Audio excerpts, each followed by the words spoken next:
साल की सबसे बड़ी एकादशी देव उठनी एकादशी को कहा जाता है। इस साल 2025 में देव उठनी एकादशी पर कई दुर्लभ और संयोग बन रहे हैं।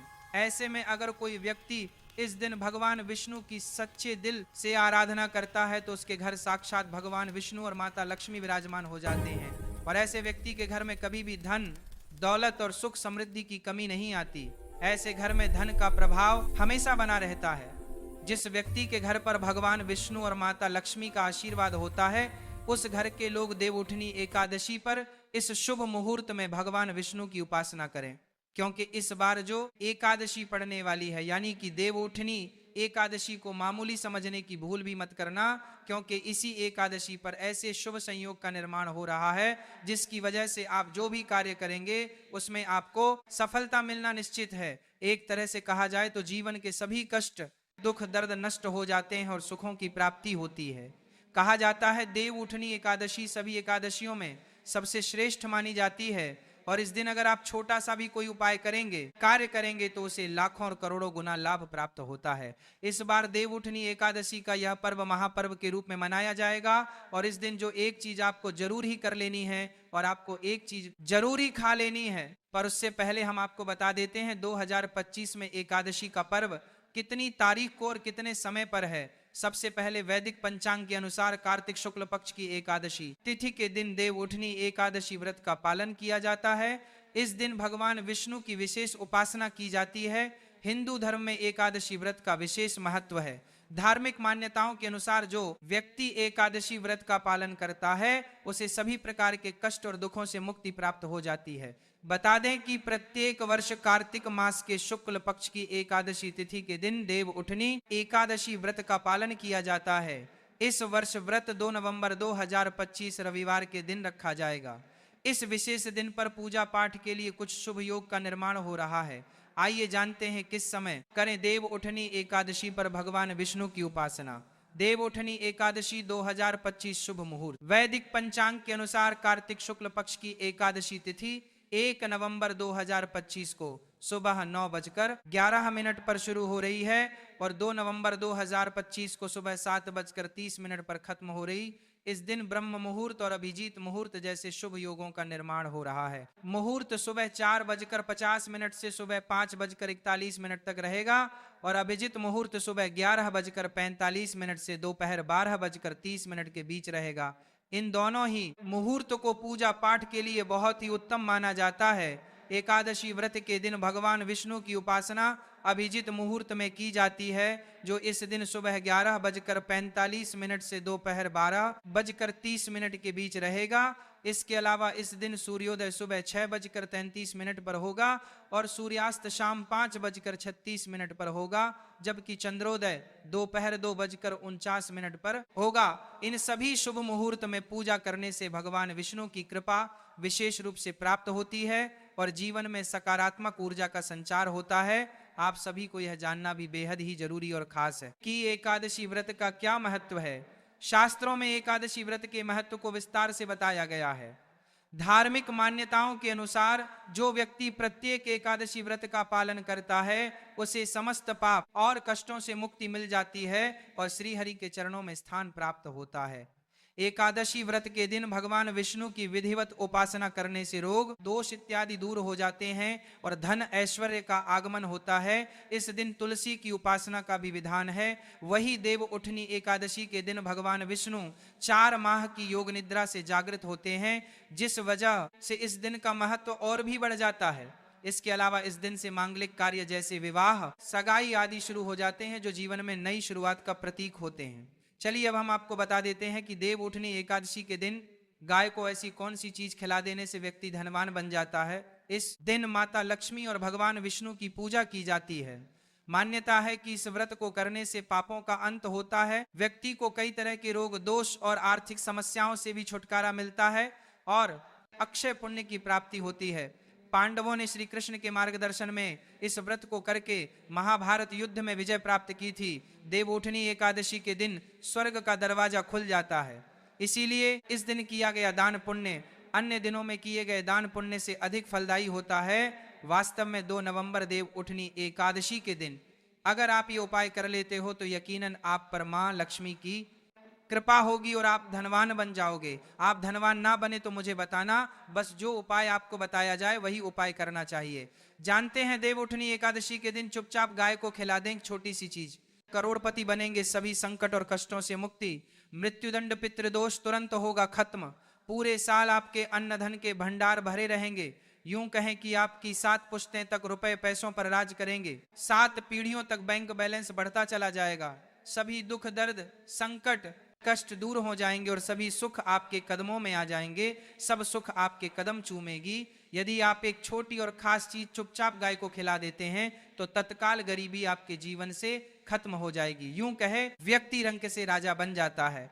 और 33 कोटि देवी देवताओं को धारण करने वाली गौ माता की भी कृपा व्यक्ति पर आजीवन बरसती है। व्यक्ति के घर में कभी भी धन वस्त्र की कमी नहीं होती है, धन के भंडार व्यक्ति के घर में भरे रहते हैं, व्यक्ति के जीवन से काली गरीबी खत्म हो जाती है। तो कौन कौन से वे गाय से जुड़े खास और महत्वपूर्ण उपाय हैं जिन्हें यदि आप एकादशी के दिन कर लेते हैं तो यकीन मानिए आपके घर में अन्न धन के भंडार सदैव भरे रहेंगे।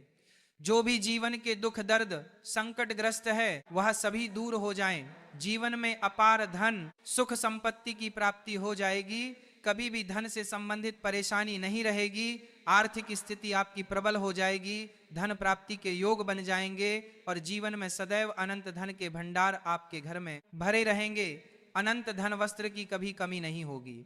तो चलिए शुरू करते हैं कौन कौन सी गाय से जुड़ी हुई उपाय हैं। सनातन परंपरा में गाय गंगा और गायत्री का बहुत ज्यादा धार्मिक महत्व है। मान्यता है कि गौ माता के शरीर पर 33 कोटि देवी देवताओं का वास होता है।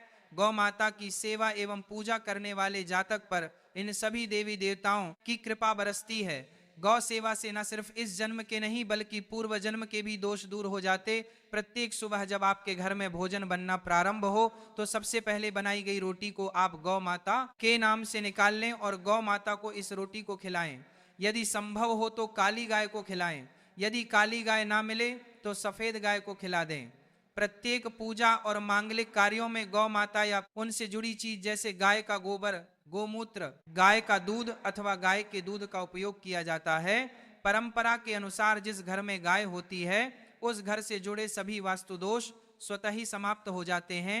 गौ कृपा पाने के लिए प्रतिदिन, सप्ताह अथवा महीने में परिवार समेत एक बार गौशाला जाने का नियम जरूर बनाएं और वहां गायों को हरा चारा जरूर खिलाएं। इससे आपको शुभ फलों की प्राप्ति होगी और साथ ही साथ गौ सेवा और गौ पूजा से नवग्रह शांत हो जाते हैं और इनसे जुड़े दोषों का निदान हो जाता है।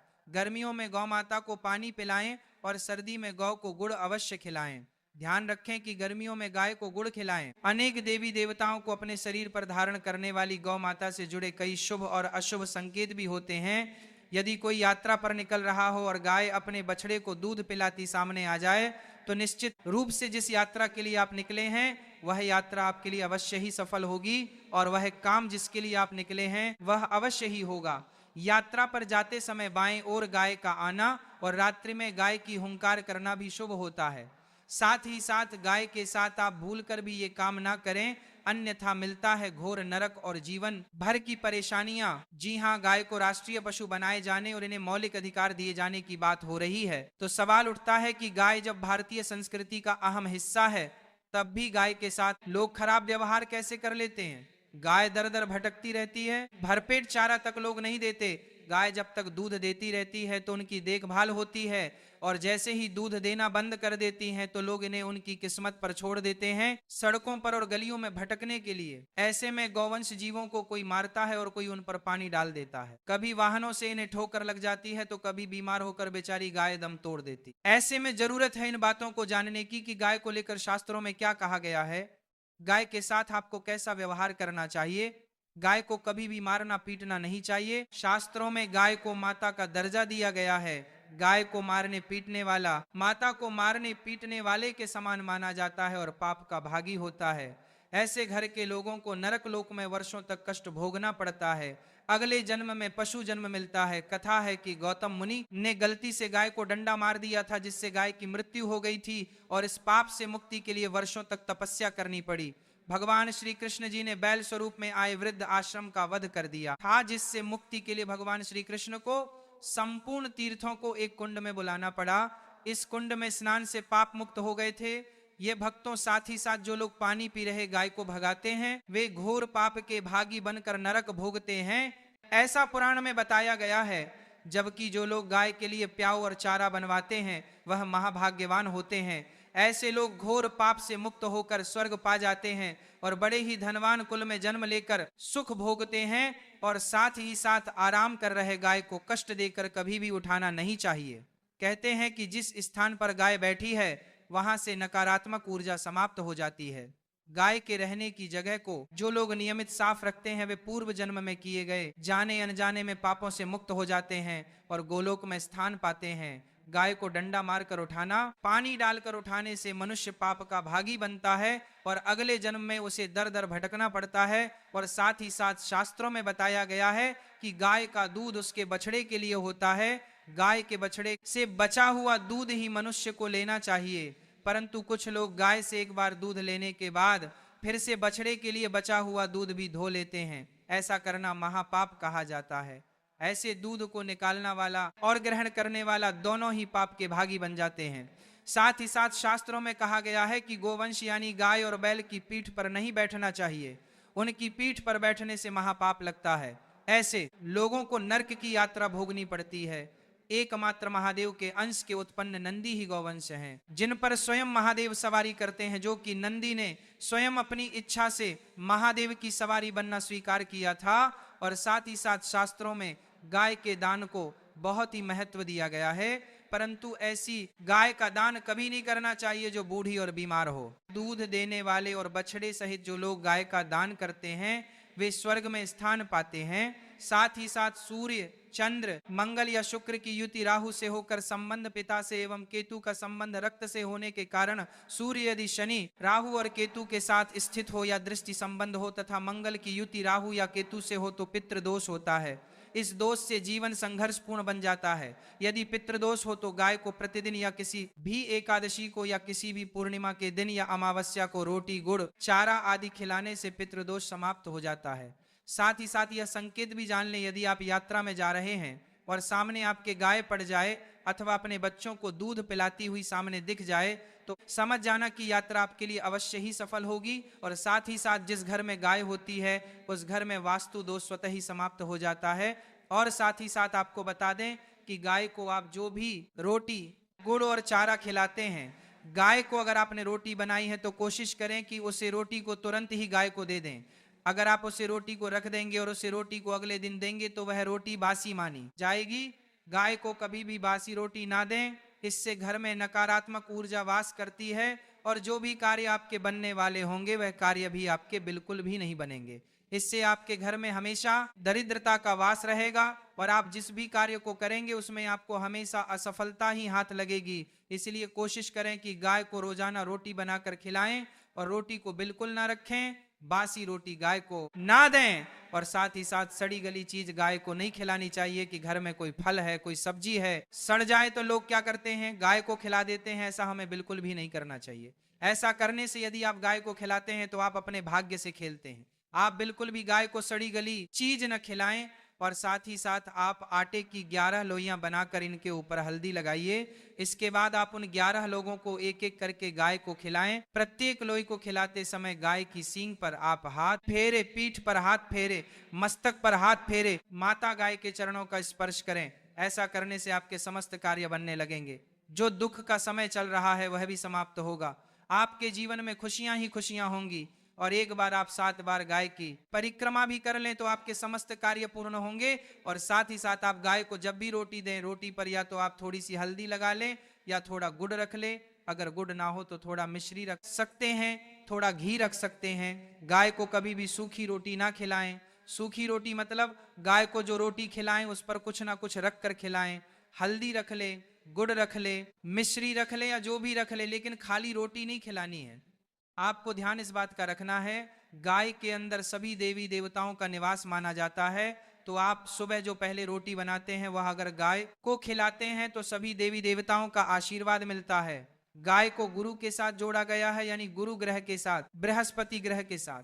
इसीलिए एकादशी के दिन गाय को रोटी पर एक चुटकी हल्दी डालकर खिलाएं तो सुख संपत्ति, धन, ऐश्वर्य बढ़ता है, दुष्ट ग्रह शांत हो जाते हैं। जो लोग मानसिक रूप से परेशान है वह गाय को रोटी पर थोड़ा सा गुड़ रखकर खिलाएं तो सकारात्मक ऊर्जा आई है, टेंशन खत्म होती है, इससे आपको शुभ फलों की प्राप्ति होगी। देवउठनी एकादशी पर तुलसी विवाह अगर आप करते हैं तथा अगर विष्णु जी की आप पूजन करते हैं तो विशेष रूप से कुछ आपको सावधानी रखनी चाहिए, या फिर आप हो सके तो यह उपाय जरूर करना, यह सावधानी जरूर बरतना है। तो तुलसी के पौधे के चारों तरफ आपको स्तंभ जरूर बनाना चाहिए, फिर तोरण जरूर सजाना चाहिए, रंगोली से अष्टदल कमल जरूर बनाएं, शंख चक्र और गाय के पद, ये तीनों चीज जरूर बनाना चाहिए। ऐसा माना जाता है कि इस दिन शंख चक्र और गाय के पद बनाए जाते हैं तो ऐसे घर में भगवान नारायण तथा माता लक्ष्मी स्थायी रूप से वास करती हैं, इनकी दिव्य शक्तियां सूक्ष्म रूप से आपके घर में वास करती हैं। तुलसी के साथ आंवले का गमला इस दिन जरूर लगाना, तुलसी के साथ साथ आंवले का भी पूजन जरूर करना, क्योंकि आंवले को भगवान विष्णु जी अर्थात नारायण जी के स्वरूप माना जाता है और तुलसी माता को लक्ष्मी जी का स्वरूप कहा गया है। जिस प्रकार नारायण के बिना तुलसी अधूरी है, उसी प्रकार तुलसी के बिना नारायण भी अधूरे हैं। अर्थात भगवान जो नारायण हैं या आंवले के स्वरूप में विराजमान होते हैं और माता तुलसी जो है वह लक्ष्मी के स्वरूप कही गई। यह माता लक्ष्मी तुलसी के रूप में विराजित हैं। इस दिन हो सके तो तुलसी का 5 उपचार से पूजन जरूर करना। को अक्षत श्री मंत्र तुलसी का जरूर जपना। कक्षक श्री मंत्र इस प्रकार से है, श्री हिम कलीम एवं वृंदावन स्वाहा। यह श्री मंत्र है, माता तुलसी जी से बहुत प्रसन्न होती हैं। इस दिन घी का दीप और धूप जरूर दिखाना। सिंदूर, रोली, चंदन और नैवेद्य, यह 4 चीज है। तुलसी माता को चढ़ाने से माता अखंड सौभाग्यवती का वरदान देती हैं। पुरुष चढ़ाते हैं तो ऐसे पुरुष के जीवन में फिर विष्णु जी की कृपा से कमी नहीं होती है। ऐसे पुरुष धर्म के मार्ग में चलने वाले होते हैं, धन की कमी कभी नहीं होती। हो सके तो इस दिन तुलसी माता को वस्त्र अलंकार से सुशोभित वस्त्र अलंकार आपको भेंट करना है। लक्ष्मी जी का स्तोत्र, दामोदर स्तोत्र जो पाठ किए गए हैं ये आपको जरूर करना चाहिए। तुलसी के चारों ओर दीपदान जरूर करें। ऐसा माना जाता है कि जो भी व्यक्ति तुलसी को एकादशी की तिथि में दीपदान करते हैं चारों तरफ, तो ऐसे व्यक्ति को मृत्यु के पश्चात कभी भी अंधेरे की प्राप्ति नहीं होती। इसका मतलब है कि आप जो दीपदान करते हैं वह दीप प्रकाशित होते हुए आपकी जीवात्मा को स्वर्ग तक पहुंचने में मदद करते। हो सके तो इस दिन दीप दान जरूर करें, और दान करने से हमारे पूर्वज की आत्मा को भी शांति मिलती है। जो हमारे पूर्वज किसी कारणवश भोग रहे, किसी कारणवश उन्हें स्वर्ग की प्राप्ति नहीं हो रही, तो दीप दान करने से उन्हें स्वर्ग की प्राप्ति होती है। एकादशी के दिन भगवान विष्णु जी को तुलसी जरूर चढ़ाना चाहिए। ऐसा माना जाता है कि इस दिन एक तुलसी का पत्ता चढ़ाने से 6000 गोदान के बराबर की प्राप्ति होती है। भगवान नारायण को इस दिन केवल एक तुलसी का पत्ता चढ़ाने से असंख्य गोदान के बराबर पुण्य की प्राप्ति होती है। लेकिन आज के दिन जान लीजिए, अर्थात इस दिन देवउठनी एकादशी के दिन गलती से भी तुलसी का पत्ता नहीं तोड़ा जाता, जो कि पत्ता आपको पहले से ही तोड़कर रखना है। जिन दंपतियों के यहाँ संतान ना हो तो ऐसे व्यक्ति तुलसी नमस्कार जरूर पढ़ें, इससे संतान की प्राप्ति होती है। तुलसी नमस्कार के पाठ से सिर्फ शीघ्र ही जिनका विवाह नहीं हो पाता तो उनकी शीघ्र ही विवाह हो जाता है, बल्कि जो व्यक्ति विच्छेदन हो चुके हैं, जिनका कोर्ट कचहरी के मामले में कोई बड़ा केस अगर चलता है तो वह समस्या भी दूर हो जाती है। नए घर में तुलसी का पौधा इस दिन लगाने से श्री हरि भगवान विष्णु जी बहुत प्रसन्न होते हैं और ऐसे घर में सभी प्रकार की मंगलकारी चीज प्रदान करते हैं। नौकरी पाने के लिए, कारोबार में तरक्की के लिए, या फिर हो सके तो अपने जीवन में उन्नति के लिए तुलसी का पौधा पीले कपड़े में बांधकर ऑफिस या दुकान के आसपास में जरूर रखें। इससे आपको नौकरी में, कारोबार में प्रमोशन मिलेगा, आपको हर कार्य में तरक्की मिलेगी। आप अपने घर में भी यह कार्य कर सकते हैं। देवउठनी एकादशी पर इस दिन आप हो सके तो भगवान विष्णु के मंदिर में जाकर विष्णु सहस्त्र नाम का पाठ भी जरूर करें, क्योंकि इससे जीवन में स्थिरता आती है और सभी बाधाएं दूर हो जाती हैं। इसके अलावा इस दिन फलाहार करके व्रत रखने से शरीर की शुद्धि होती है और मन में शांति का वास होता है। याद रखें कि देवउठनी एकादशी न केवल धार्मिक महत्व रखती है, बल्कि हमें प्रकृति और जीवों के प्रति दया और सेवा का पाठ भी सिखाती है। तो इस महापर्व को पूरे उत्साह से मनाएं और अपने जीवन को सुखमय बनाएं। राधे राधे।